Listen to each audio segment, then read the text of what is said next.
I decided to smoke some pot because we're talking about the 12th house, the astrological 12th house. My parents want me to be in rehab because I smoke cannabis. They have no idea about drugs. The various types of drugs that I've messed with, that I know about, that I haven't messed with. Alas.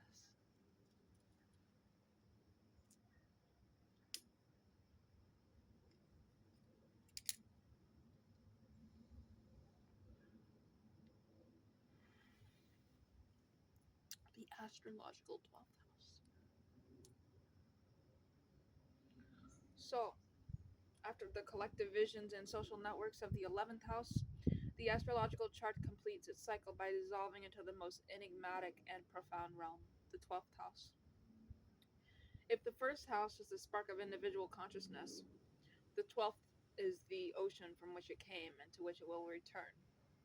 Traditionally known as the house of sorrow, secrets, and self undoing, its true nature is far more vast and spiritually significant.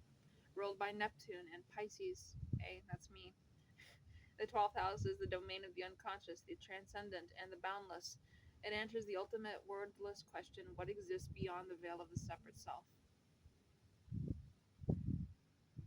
Let me repeat that question. What exists beyond the veil of the separate self? The most challenging manifestations of the 12th house are those related to confinement, limitation, and hidden enemies. This is the house of hospitals, ERs, emergency rooms, prisons, jails, monasteries, and any institution that removes us from the regular rhythms of society. It represents places of retreat, whether chosen or enforced. Hidden enemies here are not the direct adversaries of the seventh house, but rather the unseen forces that work against us, often our own subconscious patterns, self sabotaging behaviors, and unresolved karmic debts. An afflicted 12th house can feel like swimming against an invisible current, a sense of being one's own worst enemy. This leads to the house's core function, the subconscious mind, and the dissolution of the ego. The 12th house is the storehouse of all that we have repressed, forgotten, or hidden from ourselves.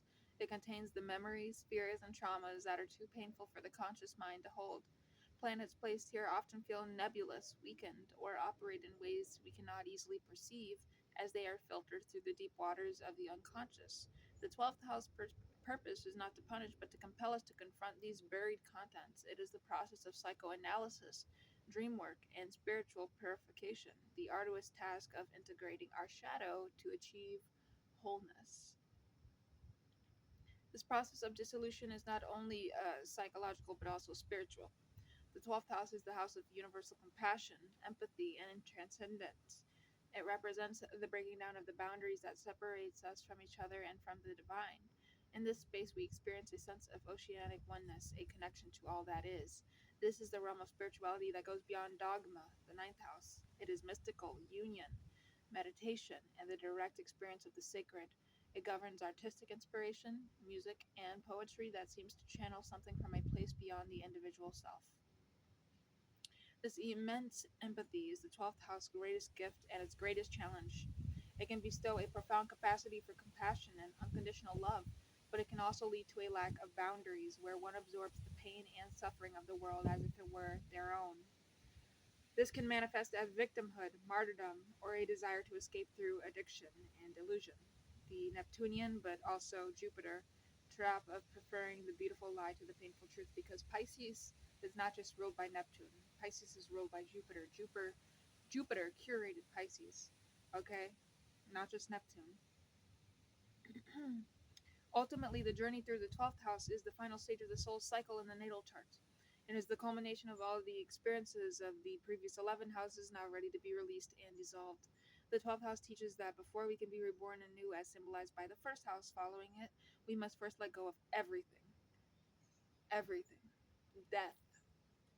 Pisces is death. Okay? That's the 12th house, not the 8th house. The 12th house teaches closure, karma, the house of endings. Its lesson is one of surrender, not as a defeat, but as a conscious release of the ego's illusion of control. It invites us to trust in a larger order, to forgive ourselves and others, and to recognize that our greatest strength lie in may lie not in building walls, but in realizing our inherent connection to the infinite. The 12th house is the silent, sacred space where the self loses itself to find it is and always was everything. The soul is everything, anywhere, everywhere, at all times. Everything. Thank you for watching.